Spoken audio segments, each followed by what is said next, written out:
Hello guys, അസ്സലാമു അലൈക്കും. Welcome back to my channel.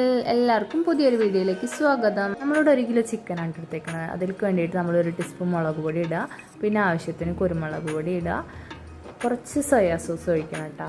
അത് കഴിഞ്ഞിട്ട് 2 ടീസ്പൂൺ കോൺഫ്ലവർ പൊടി, ആവശ്യമായ ഉപ്പ്. കുരുമുളക് കുറച്ച് കുറവാന്ന് തോന്നിയപ്പോൾ ഞാൻ കുറച്ചും കൂടി ഇട്ടതാണ് കേട്ടോ.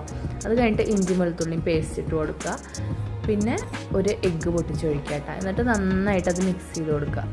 എന്നിട്ട് അത് നമ്മൾ മിക്സ് ചെയ്തതിന് ശേഷം ഒരു അരമണിക്കൂർ സെറ്റാക്കാൻ വേണ്ടി മാറ്റി വയ്ക്കുക കേട്ടോ. അത് സെറ്റായി വരുമ്പോഴത്തേക്കും നമുക്ക് ബാക്കിയുള്ള പണികൾ തുടങ്ങാം. ഇത് കോൺഫ്ലവറിൻ്റെ പൊടിയാണ് കേട്ടോ. അത് ഞാൻ ഒരു 2 ടീസ്പൂൺ കോൺഫ്ലവറിൻ്റെ പൊടി എടുത്തിട്ടുണ്ട്. അതിലേക്ക് കുറച്ച് വെള്ളം ഒഴിച്ചിട്ട് അത് നന്നായി മിക്സ് ചെയ്തിട്ട് മാറ്റി വയ്ക്കണം കേട്ടോ. നമുക്ക് ലാസ്റ്റ് ആവശ്യമുള്ളതാണ്. മിക്സ് ചെയ്തിട്ട് നമുക്ക് അതോടേക്ക് മാറ്റി വയ്ക്കാം കേട്ടോ. അടുത്തതായിട്ട് ഇതിലേക്ക് ആവശ്യമായ സാധനങ്ങൾ: സവാള 2 എണ്ണം, ക്യാപ്സിക്കം 1ൻ്റെ പകുതിയാണ് ഞാൻ എടുത്തിട്ടുള്ളൂ, പിന്നെ പച്ചമുളക് 3 എണ്ണം, മല്ലിച്ചപ്പ്, വെളുത്തുള്ളി ഇഞ്ചിയും ചെറുതായി അരിഞ്ഞതാണ് കേട്ടോ. അതെല്ലാം നമുക്ക് മാറ്റി വയ്ക്കാം.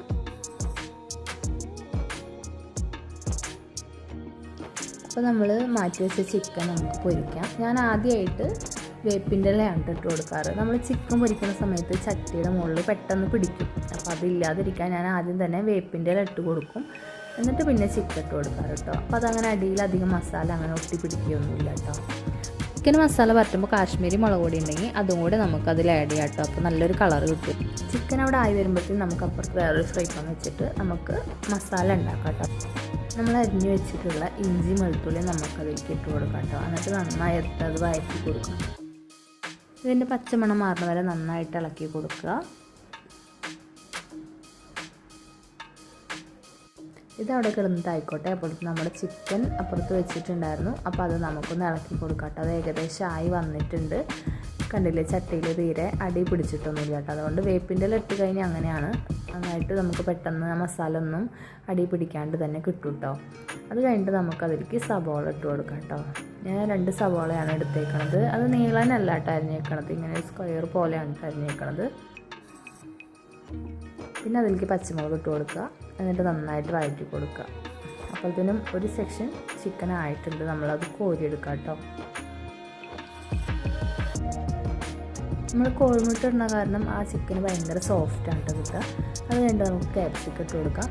ക്യാപ്സിക്കം ഇട്ടിട്ടും എല്ലാം നന്നായിട്ട് ഒന്ന് അതിൻ്റെ ആ ഒരു പച്ച സ്മെല്ലൊക്കെ ഒന്ന് പോണവരെ നന്നായിട്ട് ഇളക്കി കൊടുക്കണം കേട്ടോ. അതിന് ശേഷം ഞാൻ കുറച്ച് ഉപ്പും പിന്നെ സോയാ സോസ് ഒഴിക്കുന്നുണ്ട്, തക്കാളി സോസ് ഒഴിക്കുന്നുണ്ട് കേട്ടോ. പിന്നെ കുറച്ച് കുരുമുളക് പൊടി നന്നായിട്ട് ഇളക്കി കൊടുക്കുക. തീ കൂട്ടിയിടരുത്, കുറച്ച് വേണം ഇടാൻ വേണ്ടിയിട്ട്. നമ്മൾ കോൺഫ്ലവർ കലക്കിയിട്ട് മാറ്റി വെച്ചിട്ടുണ്ടായിരുന്നില്ലേ, അത് അതിലേക്ക് ഒഴിച്ചു കൊടുക്കാം കേട്ടോ. അത് ഒഴിച്ച് കഴിഞ്ഞാൽ നമ്മൾ തീരെ കൈ വിടാതെ ഇളക്കിക്കൊണ്ടിരിക്കണം കേട്ടോ, അല്ലെങ്കിൽ പെട്ടെന്ന് കട്ട പിടിക്കാൻ ചാൻസ് ഉണ്ട്. അപ്പോൾ നന്നായിട്ട് ഇളക്കി കൊടുക്കുക. അപ്പോൾ നമ്മുടെ മസാല ഇവിടെ സെറ്റായിട്ടുണ്ട്. ഇനി നമുക്ക് വറുത്ത് വെച്ച ചിക്കൻ അതിലേക്ക് ചേർത്ത് കൊടുക്കാം കേട്ടോ. അപ്പോൾ നന്നായിട്ട് ഇളക്കി യോജിപ്പിക്കുക. വേണമെങ്കിൽ നമുക്കൊന്ന് മൂടി വയ്ക്കാം കേട്ടോ. അതിൻ്റെ ഉള്ളിലേക്ക് അതിൻ്റെ ആ മസാലയൊക്കെ ഒന്ന് ഇറങ്ങാൻ വേണ്ടിയിട്ട് ജസ്റ്റ് ഒന്ന് മൂടി വയ്ക്കണമെങ്കിൽ അങ്ങനെ മൂടി വയ്ക്കാം. അത് ഏകദേശം ആയിട്ടുണ്ട്. അപ്പോൾ ഇനി നമുക്ക് മല്ലിച്ചപ്പ് അരിഞ്ഞതും കൂടെ അതിലേക്ക് ഇട്ട് കൊടുക്കാം കേട്ടോ. ചില്ലി ചിക്കൻ ഇവിടെ റെഡി ആയിട്ടുണ്ട്. അപ്പോൾ ഇഷ്ടമെങ്കിൽ എല്ലാവരും ലൈക്ക് ചെയ്യുക, സബ്സ്ക്രൈബ് ചെയ്യുക, ഹൈപ്പ് ബട്ടൺ കൂടി ഒന്ന് അമർത്തണേ. Thanks for watching.